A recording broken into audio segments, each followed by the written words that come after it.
some real salvos have been issued in the last few days against the bona fides of the British government and the future of the Union, and not by supporters of independence. You could have two headlines on this. It's either hell hath no fury, like senior civil servants scorned, though that's not really quite accurate. Or you could have Oxbridge coming to the rescue of the case for indyref 2. But that's not quite accurate either. I mean, these are two reports by Oxford and Cambridge academics led by former civil servants.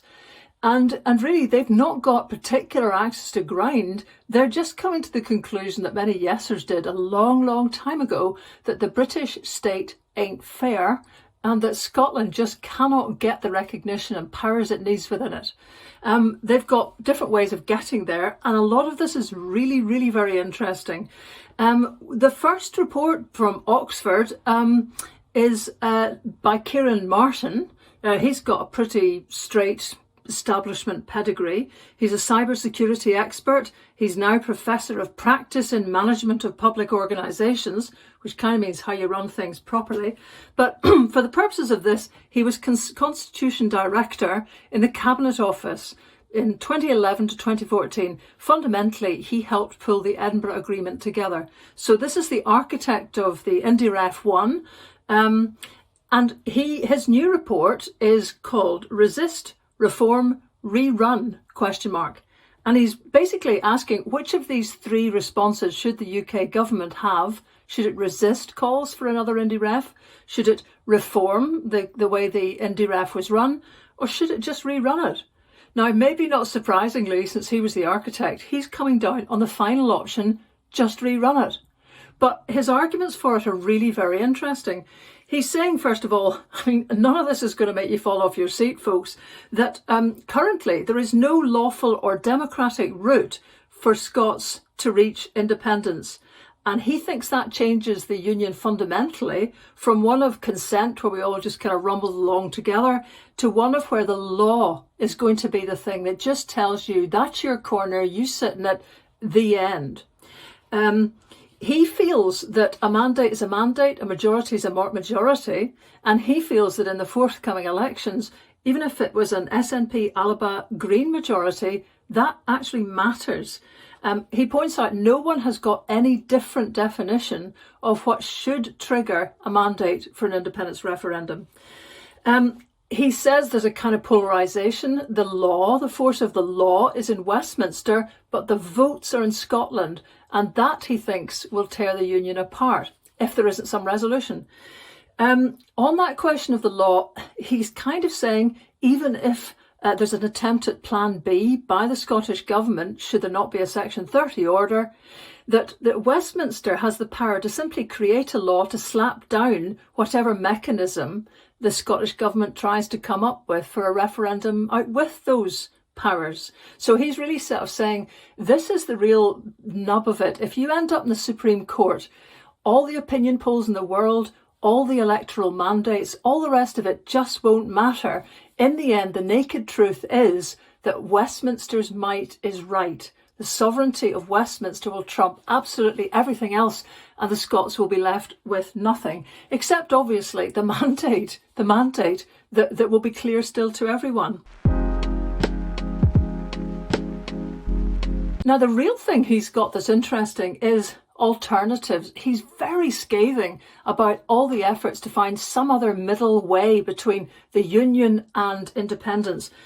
He's saying that devolution has reached its limit and federalism just isn't an option. He's listing all the usual reasons for that: the huge size of England, the fact that big regions like Yorkshire aren't a nation, the fact that this doesn't excite the English the same way Brexit did, and the new narrative that's running from Westminster that somehow devolution has been a disaster and only encourages further separation. So why would you want devolution in England?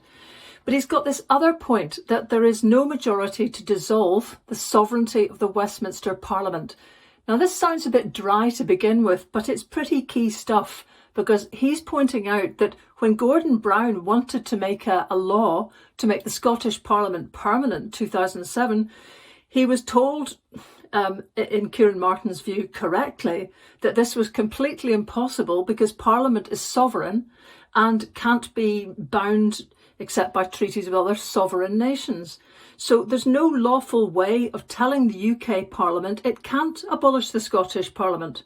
That's the truth of it. That also would be the case in federalism. So in his view, federalism just ain't a flyer, whatever Gordon Brown currently thinks. So his conclusion is that the 2014 template, the Edinburgh Agreement, should be broadly replicable for a further referendum, and he also doesn't believe in the idea of a second confirmatory referendum, because he says, how would that work? That you've got people who want to go, but basically then get stymied because perhaps the conditions negotiated look so onerous. You've just got a recipe for permanent grumpiness.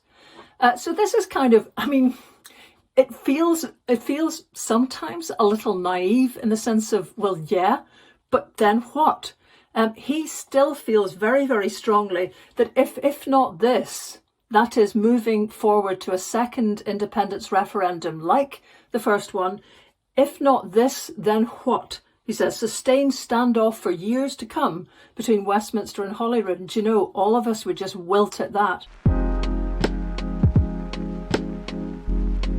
There is another report which came from Cambridge University, from the Bennett Institute, came out the day before. Philip Rycroft, who was permanent secretary to the Brexit department till a couple of years ago, was involved with it.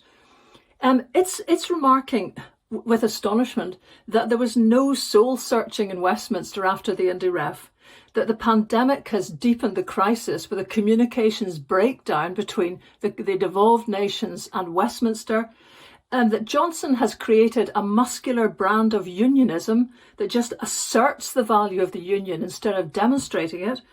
And this, I think, is the really key point. Rycroft says the instinct to preserve the union is not in the bloodstream of the UK state. So what he's essentially saying is nobody really cares enough now to make this thing work with the changes that need to be made. And what we're hearing from Kieran Martin is that it's almost impossible to make any halfway house work either. So here we are. We know where we are. We're in an impasse, but actually we've got Oxford and Cambridge academics and senior advisors sharing precisely the view and the analysis that independence supporters have had for decades. And that can't be bad.